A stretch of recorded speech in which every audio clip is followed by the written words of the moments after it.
Welcome to Humanity, the epicenter of ideas surrounding transformative change that will revolutionize the way our world interacts with technology. What can the private sector learn from Orange County Court's response to COVID-19? While stark differences exist between the private and public sectors, there is still plenty to be learned during a crisis. Our guest today will describe how the court's rapid digital response to COVID-19 enabled our legal system to keep working. I'm Kevin Castle, and welcome to the Humanity Podcast. Our mission is to build a better future for humanity by informing and empowering public thought through powerful dialogue with IT visionaries on current technology issues.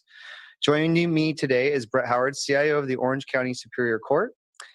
For over 28 years, Brett has inspired impactful change in both private and public organizations with his aggressive spirit and leadership. Brett, welcome to the Humanity Podcast. Thank you. Happy to be here. Thanks for the opportunity. Absolutely. Pleasure to have you, and we're really looking forward to get into this conversation. I know lots of people think, the public and private sector and contrasting what it's like to be a technology leader across both spectrums. You really have a unique background, and so we're really interested to learn kind of what you've been up to and how you've been leading that organization through what's been going on around us. Yeah. So the first question I got to start with is, how is the Orange County Court responding to COVID-19? Yeah, so it's been a wild ride. So just like the rest of California, mid-March, we shut everything down, right? All the government agencies and health agencies were, every day there was, worse and worse news. And so mid-March, we shut down the court, not sent our employees home, right? And that was mostly from a safety perspective, but we also had to close the courts to the public. And that's a big deal, right? We're an essential service, right? And justice just doesn't stop because, we have to go home, right? And so we had to sit down and look at all the services that, we normally delivered and, how we're going to get those done in this situation. And so, basically went into triage mode, right? Just like you would in any kind of emergency situation. And I guess for context, so we're about the 5th largest court in the U.S. Wow. We're a big deal here. And I don't know if anybody would have thought that little Orange County, right? On a map, we're a little dot, right? So that's really cool to hear. And then we've got LA, just north of us. They're the number 1 court in the nation. So yeah, we've got a lot of activity here in Southern California. Wow.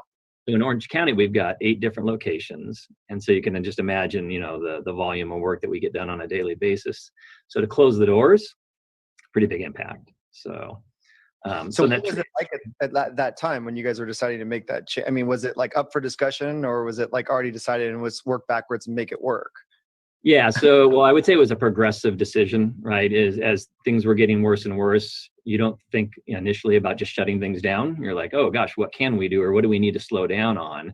And then it got, literally every day or almost sometimes twice a day, the news kept getting worse and worse and tighter and tighter. So, we had to make the decision like, what, we got to get everybody home, get them safe, and then we'll decide what to do. And so literally send everybody home on a Tuesday, and all the leaders got back together on a Wednesday and started figuring out what we were going to do. And the neat thing, at least from my perspective, is it was clear pretty early on, that whatever solution that was going to kind of enable our response was going to be technology, right? And so it was like, oh, opportunity, right?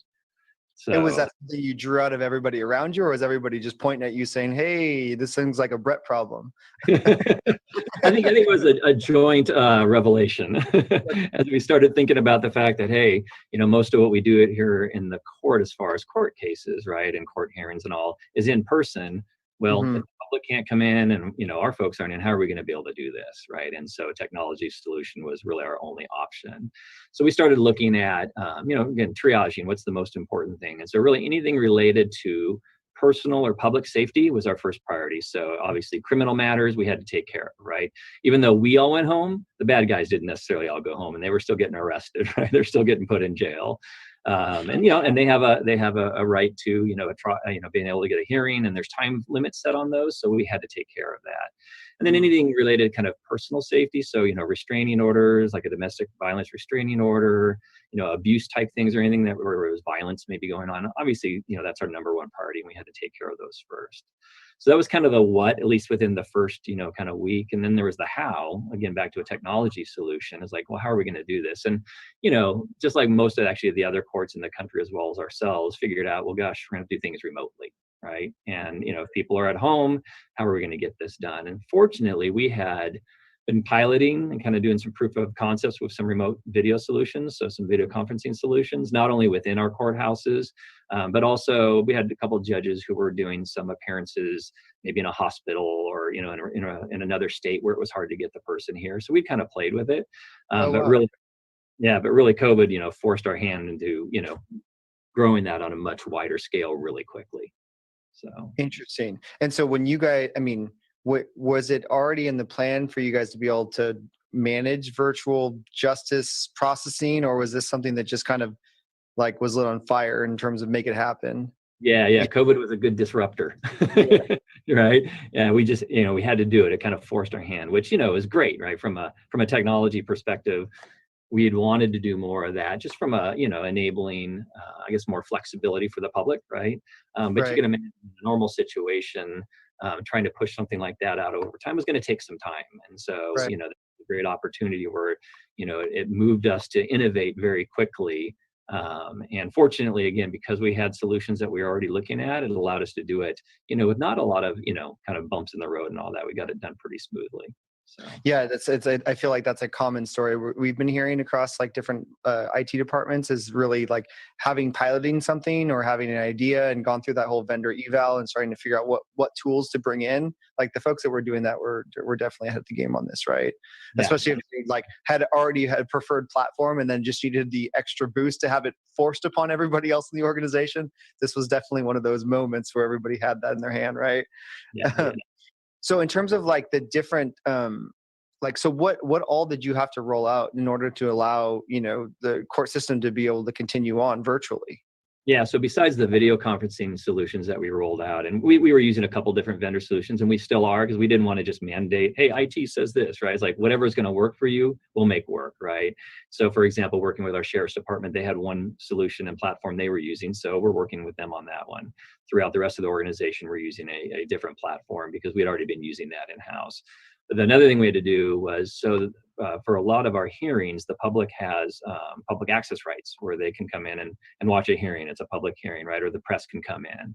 Well, we'd we'd close the doors to the public, right? So how do we fulfill that? So literally overnight, we had to stream or roll out a live streaming solution so that we could live stream all of our court proceedings, or the ones that needed to be live streamed over YouTube. So that was we had never done that before, had never planned on doing that. And suddenly in one day, like, hey, you guys have to have this done tomorrow, right? Wow. So we quickly figured out how to, live stream through YouTube, make sure, all the settings are correct from a privacy and perspective. And so now today we're live streaming over 80 courtrooms. So if you go to our court website, and there's a list there, it shows you, and you can go and see actually live proceedings, when they're happening throughout the day. So, And prior, were you guys exposing that through like public live streaming at all? nope, you'd have to come to the courtroom and actually sit in the courtroom to see that. So yeah, it's really changed, right? One, how we're making that available to the public. And in fact, just yesterday, the Sacramento court actually live streamed the live hearing for the Golden State Killer, and the latest hearing for him. So that probably wouldn't have happened before this either. So it's really amazing to kind of see what kind of access has been opened up because of this also. So giving that access to the public on that type of broad scale, does that change anything internally with like jurors or anything like that? I mean, is it? So jury trials that's the latest thing that we've tackled. So Okay. yeah, the initial live streaming that we were doing weren't dealing with jury trials, but Okay. just the last, say, 3 weeks, we started to ramp up our jury trials again. And as you can imagine, that's got a whole different complexity to it Yeah. also, because of the social distancing requirements. And so we didn't push that out until we were able to get guidance from our local healthcare officials, and it was about the same time that I guess our society in general was starting to open up, and other businesses were starting to open up, right? So we did it very cautiously and followed all the the precautions. But we started with bringing in jurors who are already assigned to a trial, and so we didn't have to go through the selection process. So we brought them in, following all the social distancing rules, with masks and all, 2 people up in an elevator at a time instead of 12, that kind of a thing. But if you imagine a courtroom, you've got a jury box where normally all the 12 jurors are sitting there shoulder to shoulder, and you're alternate. Yeah. Well, that doesn't happen anymore, right? And so you've got now 2 jurors sitting in the box, and then the rest are sitting in the audience seating. spread out so everybody can, can hear and see, and then just have the safety aspect fulfilled there also. So we started with that, and then we started about 2 weeks ago bringing in jurors and going through the jury selection process. So yeah, so we've definitely been just rolling it out in stages. Okay, so in essence, with the jurors, you guys are rolling into more of a social distancing protocol versus like a true like virtual sense. Yes, yeah. So right now it's physically in place, and but with the social distancing. So if you go to the big rooms where if you walked in and everybody was shoulder to shoulder, now everybody's all spaced out. We have other rooms that we're bringing them into. Like we got a nice letter from a juror last week that just thanked us and complimented us for kind of how we handled it, said they felt very safe and all that. So yeah, I think we're doing a good job of getting that done. All right. So the big question that everybody might be listening to, who's a child, might be thinking, so does this change the number of people that you're going to summons for jury duty, or? I'm not going to say anything on that. I'll probably get in trouble. All right. So some of these changes, I mean, just being able to have the public see cases like this, right, and hearings. So, I mean, do you think that's going to be something that's going to stay long term, or do you think that's something that you guys, when quote unquote things go back to normal, that you guys may keep that, in place, or what are you thinking? That's a great discussion, or a great question. And it's not just for, the live streaming aspect, it's for other aspects of what we've rolled out. It's like, well, when things get back to normal, and first of all, I don't know if there'll be a normal, right? But, at some point in the future, will we, start rolling back some of this, right? And I would say right now, we don't know, right? So, we're doing the live streaming to fulfill a certain requirement. When we're able to open the doors for general public access again, would we still do that? I don't know. It does require some additional kind of work by the court personnel in the court to kind of make that happen and watch it and pause it and all. So there's a little overhead from it. But if we get good at it, we may decide that long term, we'll leave it open. But there's also folks that think, we don't need to do that once we get back to a different normal. Gotcha. Okay. I guess one of the questions that came through my mind as I started to think through what it must have been like to try to be responsible for allowing the justice system to prevail and it kind of landing on your shoulders at such a abrupt point in time was, did you ever suspect that that anything like this could ever happen? I mean, I know there's a lot of contingency planning and different what if scenarios, right? And we've seen various outbreaks kind of not really impact the US, but other parts of the world. Was this something that you guys had kind of thought through and planned through, and that maybe you thought might be in your roadmap from a CIO perspective, managing this organization? Yeah, so another good question. So we, I think it was last year or the year before, put together a continuity of operations plan. And so, with real detailed plans on how we would conduct certain affairs, depending on the type of, disaster that might hit. And then from an IT perspective, we've been working on our disaster recovery plan, our backups, making sure just from an IT systems perspective, things are in place in case something was to happen. And probably just before COVID hit, I remember doing a presentation. I have a group of judges that I meet with every 2 months. It's a court technology committee, and we talk about technology in the court. And I was presenting on our disaster recovery, our newer disaster recovery solution. And I was showing the different types of, disasters that might occur, the pandemic, a natural disaster or a cyber attack, right? And I remember saying, pointing at kind of the pandemic side and saying, oh, that's probably like the least, likely thing that's going to happen. Right. So, these days, probably cyber attack or natural disaster, especially here in California with, fires and, floods in other parts of the country. So I would say we did have, some plans in place for it, but, didn't expect that it was going to be the one that was going to, hit during this. So, but, with that at the same time, and I think, I'm talking to other CIOs and, talking to other folks throughout the country, you plan and then plan, but when it hits, you don't realize how much you didn't plan for, right? And so but that's where great people come together and make it happen, right? And which has just been fun about this, and is going through this together. Would we want to do this again? No, right? But when we look back at what we've been through over just the last couple months, right, and see how everybody came together, worked together, kind of put everything aside just to make sure that we got justice back up and running. It's been a fun thing to do together. That's cool. Okay, that's really neat. So I mean, given that, right, and given that you guys were forced to figure out a path forward because a path not going forward was not an option. Right.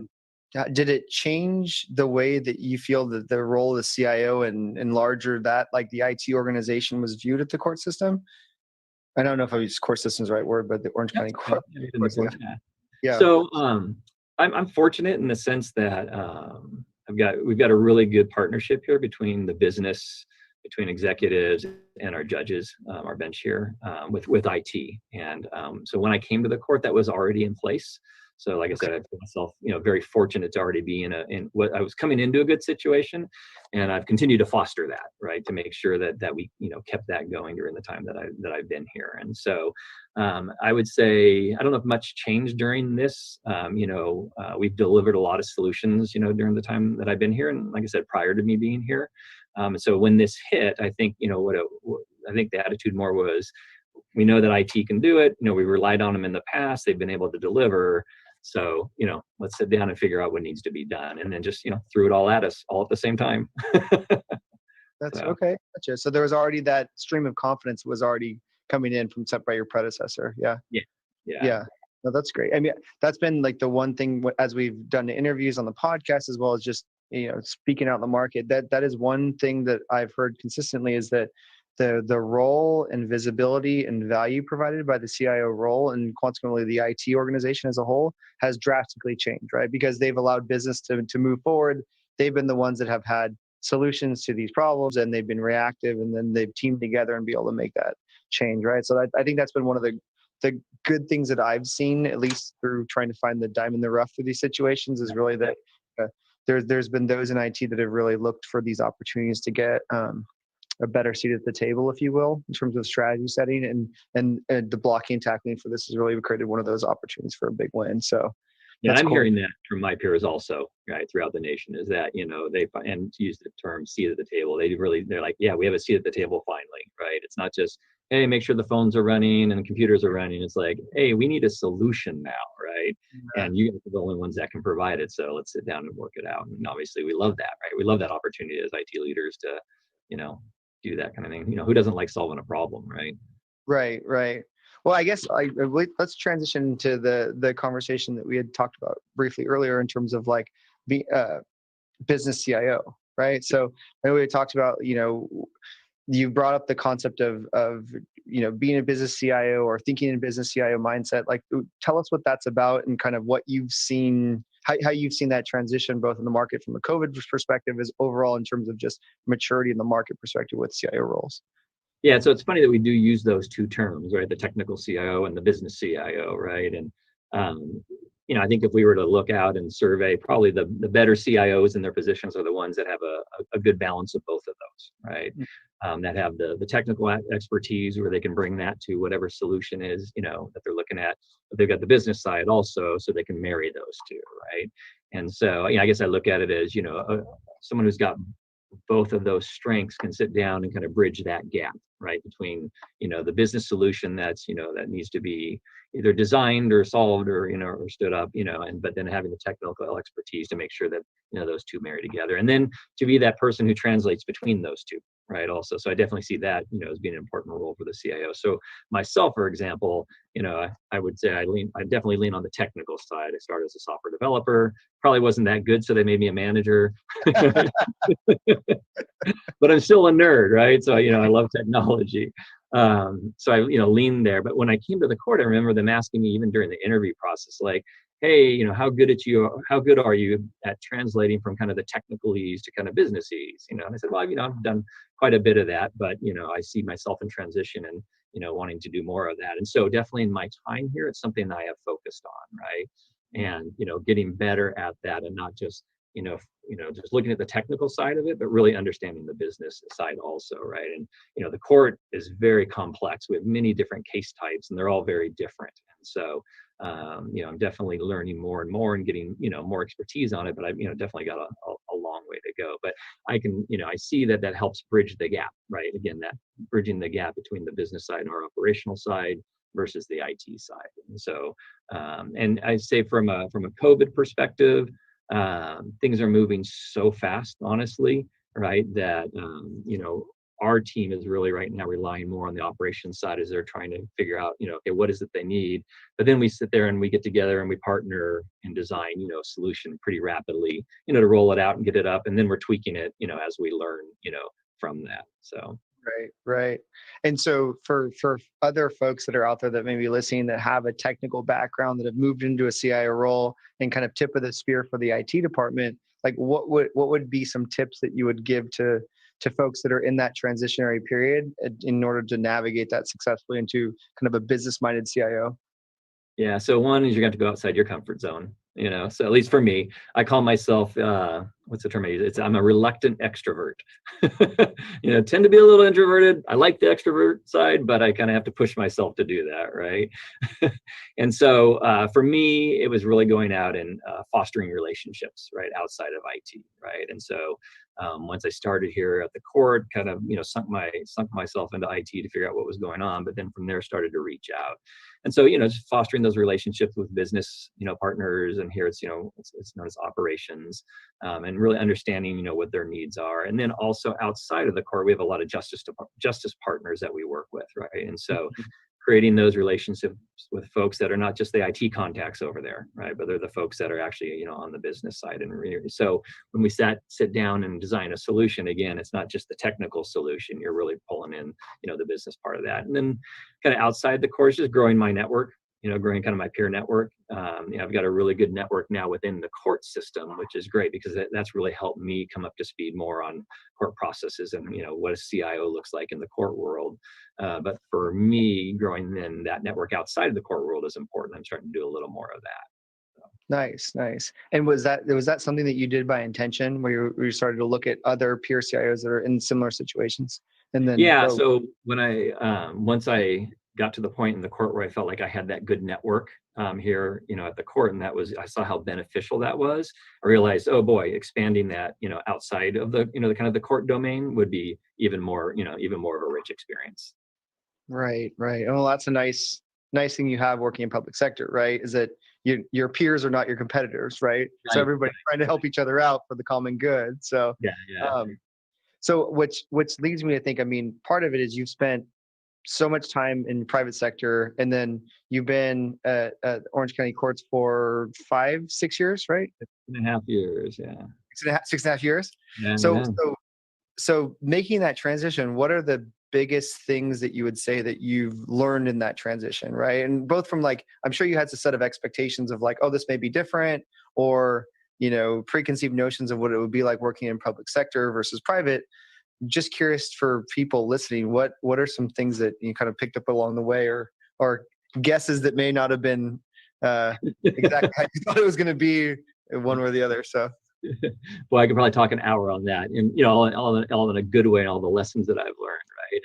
So, I would say definitely coming into it, I had going to be maybe the uneducated bias of private versus public, but I had a good chance to talk to my predecessor, who had come from the private side also, and was able to give me a real good introduction to all the great things that they actually are doing here at the court in Orange. And that's why I was, really actually excited about coming here, from a technology perspective, being, very progressive. And I mentioned earlier the relationships with the business and the judges and how, technology friendly they are. So, that's been, it's really exciting, to kind of see that, pan out. But the one thing that really caught me by surprise was, really kind of, I guess, how excited I got about justice, right?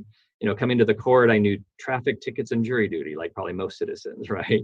I really had no idea what else, we do here at the court. And so, as I've become more and more educated on that and seen what we do here, right, it's really kind of caught fire within me from, my perspective. And I get a lot of, I get a lot of passion and energy, I have passion about it and get a lot of energy out of the things that we do here now, around justice, right? And there's the obvious things within IT or within the, kind of internally within the court about, making things more efficient and, updating maybe, older systems and bringing new platforms in where, you, like I said, you get more efficient, maybe some cost savings, all that. That's all great, right? That's all just fun kind of IT tech stuff. But the part that's really fun is how we serve the public, right? And so we are just trying to put as many services as we can online, right? So one of our tagline is online, not inline, right? If someone can do it online from home, gosh, that's so much better than taking a day off of work, coming downtown, paying for parking, waiting in line. Used to wait in line, not right now, but used to wait in line, right? Just to set up a payment plan, maybe for a traffic, case or something like that, right? And so everything like that we can, literally every time we push out something like that online, I get all excited just because, like, listen, this is one less person who has to now, take time off and kind of be inconvenienced to come in and do something that's just, very basic. And it's really neat. We'll push out a new service like that, and instantaneously people start using it. We don't have to publicize it. We don't have to put out leaflets or whatever, right? Right away they find it because they expect to find it, right? It's like, oh, everybody else finds things online, right? So they find it, they come to our website expecting to find it, right? And when they do find it and use it, you're like, oh my gosh, this is great, So it's really exciting from that aspect. And then there's also another, so there's, from that public, service perspective, there's a large representation of citizens in this state called self-represented litigants, who are folks who have a legal issue, but they can't afford an attorney or a lawyer to help them out. And so we, the courts throughout California and actually throughout the nation, have this concept of self-help, where you can come in and we'll help you out, with what your legal matter is. And we can't give legal advice, but we can help you through the process. So we can, walk you through the process as far as helping you fill out your documents, follow all the steps, so you're not wasting time doing that. And so a couple of years ago, we rolled out a portal using a CRM application to really change the game on how we helped, those constituents here in Orange County. So it used to be they'd come in and we didn't know who they were. What's your name? What's your problem? What can we help you with? Where are you in the process? Now we have them in a CRM system. They come in, they have a little personal QRC code. We scan them. We say, hey, so-and-so, we know who you are. We know where you are. We know where you are in the process. So really it changed it from this anonymous experience to treating them truly like a customer, right? And so that's just really neat to see, our investment into that. And that has no ROI. That's not, from a monetary perspective, right? Right. But the quality of life and the things that we can do like that for the citizens is, it's really exciting. So man, that whole part of this job is really, kind of caught hold with me. Yeah. That's really cool. That's really cool. And is that something that's not something that you expected to happen and see as a No benefit? clue. Had no idea. Yeah, had Do you, no do you feel how do you feel like that's impacted you as a leader, as a kind of as a citizen in the broader scheme of things? Yeah, so as a leader, definitely, as we look at projects and the work that we're doing within IT, as we're looking at prioritizing or whatever it is that we're working on, clearly that's kind of like a guiding light in the things that we're doing. Knowing that this is going to go out, it's going to be used by somebody, it's going to help them, right? It definitely sets kind of like an umbrella over kind of what we do to make sure that we're kind of doing the right things for the right reasons, and designing a solution that you can actually use, right? So that's been it's been pretty fun. That's cool. That's really neat. That's really neat. I guess, if, I think that what would be cool to end on, Brett, is really, for other folks that are out there that have a technology background or that are interested to help, like what would you suggest to them to think about as they weigh in, like looking at public sector for an IT career? Because it may not be something that most people think about right off the bat, right? Yeah. So, given your experience in working private sector for all these years, like what would be a good call to action for people to start to consider, the value of a career extension in technology into that area? Yeah, so I think number one is being open to actually the thing, you just asked me about, but, that there is kind of this greater sense of service, right? Public service, right? And, I'd heard about it through my life, but really didn't understand it, until I got into the middle of it and have been able to experience it. And, when I got here, there's a lot of people here at the court have been here. They have a lot of tenure, have been here a long time. And it's because they love what they do and they're really good at what they do. And they're really serious about what they do. Right? Providing justice and making sure we do it well and right is, you can just literally you can kind of feel it as you're, as you're walking around. And it sounds kind of silly, but you can. So I think that would be the first thing is, be open to that. Hey, there is something out there that maybe I don't know about and I don't understand how kind of motivating and how energizing, that is. And it is really, it's helped me in even the recruiting process as I've been recruiting over the years and, recruiting maybe some upper level management or, maybe some, more senior, say developers or whatever. I'm able to share that with them. right? And so as they come in, maybe not from the public sector, but from the private side, going, kind of looking like, okay, what do you guys do here, right? I'm able to share not only all the fun things that we're doing from a technology perspective, but I'm also able to share, what I've learned from that and how it's affected me. And it's been a really, effective recruiting tool. So what that tells me, and they're still here. So it's not like they came in and, none of that panned out, I'm out of here. They're still here. And so what that tells me is that, that is a motivating factor, and it is an important thing to folks. And so, back to that, if you're kind of just open to the fact that, that is a pretty neat thing that you may not know about, that would be, I guess, the kind of the number one suggestion for me. Okay. All right. Well, and places where people should look to understand what jobs are available in technology and in public sector, any sort of. I think there's I should know this, but I know there's a government jobs website that lists, all those. I should know that. I don't know what it is. But, most of the government agencies now have realized that to compete, right, and to kind of get the talent as we become more and more, technology based in the services we provide. We're all advertising on Indeed and Monster and all the other places, LinkedIn, that everybody does. So. Gotcha. Well, it's really, really great to hear, what you've been up to, Brett, and to hear about this transition, and to even just start to picture in our heads in terms of what it would be like to be working in a situation where it's just net about population benefit and working with peers that are not your competitors. It just seems like a really interesting challenges that you guys are working through right now. So I appreciate you jumping on the podcast today, and that's pretty much all the time that we have for it. But I just wanted to say thanks, and also want to recognize our listeners. Thank you for tuning into the Humanity Podcast. I hope you gained some valuable knowledge today. What we can do in the show notes when we release this out is to put information in terms of if you're interested into looking for a job in public sector, specifically in the Orange County courts as well. So thanks again, Brett, and thanks for being on. Appreciate it. All right. Thanks, Kevin.